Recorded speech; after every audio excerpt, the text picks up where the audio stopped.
Hi, ఈరోజు మనం పప్పు టొమాటో ఎలా చేసుకోవాలో చూద్దామండి. కుకింగ్ ప్రాసెస్ కావాల్సిన ఇంగ్రీడియంట్స్ అన్ని కూడా లెఫ్ట్ సైడ్లో ఉన్నాయి. పప్పుని మనం 5 to 6 విజిల్స్ ఇస్తే మెత్తగా ఉడికిపోతుంది.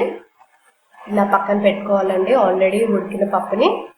దీంట్లో ఇంపార్టెంట్ ఏంటంటే గార్లిక్ ఇంకా క్యూమిన్ సీడ్స్ బాగా మిక్స్ చేసుకోవాలి.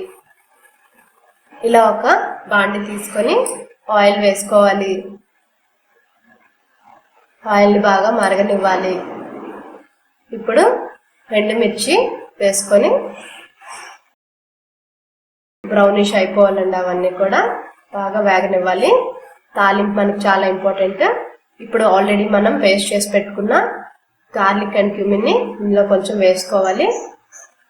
ఇది పప్పుకి మంచి టేస్ట్ ఇస్తుందండి ఈ మిక్స్చర్.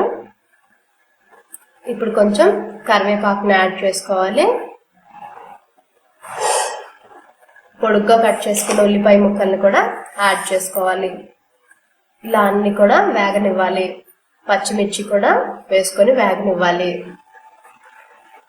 పప్పు టమాటోలోకి టమాటా ముక్కలు ఎక్కువగా వేసుకుంటే బాగుంటుంది. టమాటా కూడా వేసి బాగా వేగనివ్వాలి. టమాటా మనకి పులుపు తగినంతలాగా వేసుకోవాలండి. ఇప్పుడు పసుపుని కొంచెం వేసుకొని మళ్ళీ వేగనివ్వాలి. టమాటాలోని వాటర్ అంతా బయటకు వచ్చే వరకు వేగితే మనకి పేస్ట్లా బాగుంటుంది పప్పు. ఇలా సాల్ట్ అది యాడ్ చేసుకుంటే ఈజీగా వేగిపోతుంది. ఇదిగోండి ఆల్మోస్ట్ వేగింది. ఇలా ముద్దగా అయిపోవాలి టమాటా ముక్కలు కూడా. ఇప్పుడు మనం ఉడికించి పెట్టుకున్న పప్పుని దీనిలోకి యాడ్ చేసేసుకోవాలి.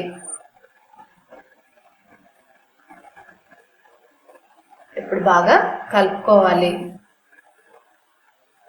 బాగా థిక్గా అనిపిస్తే కొంచెం వాటర్ని కూడా యాడ్ చేసుకోవచ్చు. దీనిలోకి ఒక 1 లీటర్ వాటర్ని యాడ్ చేసామండి, కొంచెం పల్చగా ఉండాలని.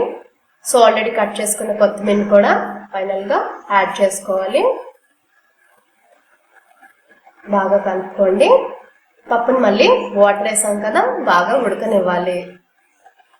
ఉడికాక పప్పు రెడీ అయిపోతుందండి.